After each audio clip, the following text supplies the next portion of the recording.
AP రాష్ట్ర panchayat Raj commissioner కార్యాలయం ఎదుట సర్పంచులు నిరసనకు దిగారు. పెండింగ్ లో ఉన్న పంచాయతీ నిధులు వెంటనే విడుదల చేయాలని వారు డిమాండ్ చేశారు. ఇక సర్పంచుల గౌరవ వేతనం 3,000 నుంచి 15,000 రూపాయలకు పెంచాలన్నారు.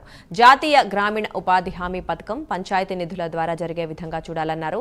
ఇక కార్యాలయంలోకి వెళ్లేందుకు సర్పంచులు ప్రయత్నించగా పోలీసులు వారిని అడ్డుకున్నారు.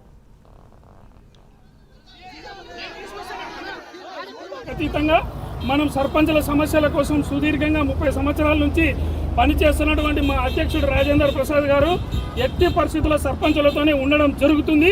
సెప్టెంబర్ నెలాఖరు లోపల నిధులు విడుదల చేస్తామని చెప్పారు.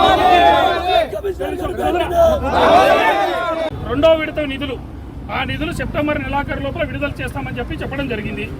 అంతేకాకుండా గతంలో 2024 రాష్ట్ర వ్యాప్తంగా ప్రజల చేత ఎన్నుకోబడినటువంటి సర్పంచులు పెద్ద ఎత్తున నేడు సర్పంచుల సంఘం ఆధ్వర్యంలో ఈ యొక్క కమిషనర్ కార్యాలయాన్ని ముట్టడించడం జరిగింది. ఈ యొక్క కార్యక్రమానికి వైఎస్ఆర్ కాంగ్రెస్ పార్టీ పంచాయతీరాజ్ విభాగం మద్దతు ఇస్తోందని చెప్పి కూడా ఈ సందర్భంగా తెలియజేస్తా ఉన్నాం. ఏదైతే ఈ రాష్ట్ర ప్రభుత్వం అధికారంలోకి వచ్చిన తర్వాత సర్పంచులందరికీ కూడా ప్రజల చేత ఎన్నుకోబడినటువంటి సర్పంచులందరికీ కూడా పెద్దపీట వేస్తామని చెప్పేసి అనేక రకాలైనటువంటి హామీలు ఇచ్చి గద్దెనెక్కినటువంటి ఈ రాష్ట్ర ప్రభుత్వం ఈరోజు పంచాయతీరాజ్ వ్యవస్థ అయినటువంటి స్థానిక సంస్థలకు చిల్లిగవ్వ కూడా ఈ రాష్ట్ర ఖజానా నుంచి ఇవ్వకపోగా ఈ రోజు కేంద్రం 15వ ఫైనాన్స్ కమిషన్ కింద విడుదల చేసినటువంటి 1,150 కోట్ల రూపాయలను డిసెంబర్ లో విడుదల చేస్తే అవన్నిటినీ కూడా రాష్ట్ర ప్రభుత్వం తన యొక్క స్వప్రయోజనాల కోసం ఈ రోజు నాకేసింది ఎంతవరకు సమంజసం అని చెప్పి ఈ సందర్భంగా అడుగుతా ఉన్నాం.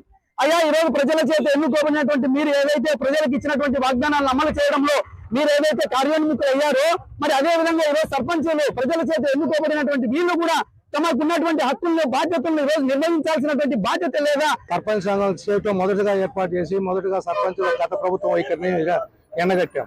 అదే రకంగా మేము వైసీపీ సర్పంచ్ అయినప్పటికీ చంద్రబాబు గారితో వేదిక పంచుకొని వారిచ్చిన పంచాయతీలు ఆత్మవిశ్వాసం ఆత్మాభిమానం అనే డిక్లరేషన్ లో పాల్గొని వారి ఇచ్చిన హామీలను ఎంతో సంతోషపెట్టాం. సర్పంచ్ సంఘం వారికి మద్దతు ఇచ్చాం.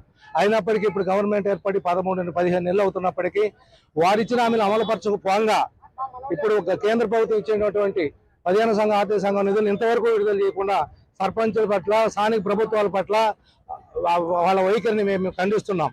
అదే రకంగా మీరు ఏదైతే హామీ ఇచ్చారో స్థానిక ప్రభుత్వాలు పంచాయతీరాజ్ వ్యవస్థలో పాలనా వ్యవస్థలో ఆ తొలిమెట్టుని పంచాయతీ తొలిమెట్టుని విధ్వంసం చేస్తూ మీరు చేస్తున్న వైఖరిని మేము వ్యతిరేకిస్తున్నాం.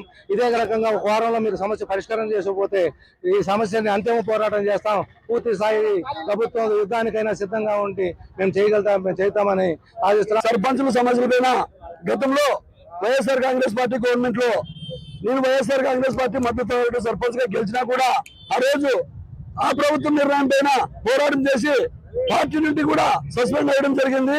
ఆ రోజు నుండి పోరాటం మొదలు పెట్టినాం. ఈ రోజు ఈ ప్రభుత్వం వచ్చినాక అనేకమైన హామీలు ఇచ్చినాడు చంద్రబాబు నాయుడు. ఎన్నికల్లో గెలిచిన తర్వాత 5వ ఆర్థిక సంఘం ఏర్పాటు చేస్తానని 15వ ఆర్థిక సంఘం నిధులను కేంద్ర ప్రభుత్వం విడుదల చేసినా కూడా డిసెంబర్ లో దాదాపు 7 నెలలు అవుతున్నా ఇంతవరకు ఎన్నిసార్లు సర్పంచులకు సంబంధించిన సంక్షేమ సంఘం అధ్యక్షులు పెద్దలందరూ కలిసి 10 సార్లు మెమరాండం ఇచ్చినారు. కానీ ఎక్కడ కూడా ఈ ప్రభుత్వానికి చీమ కుట్టినట్లు లేదు.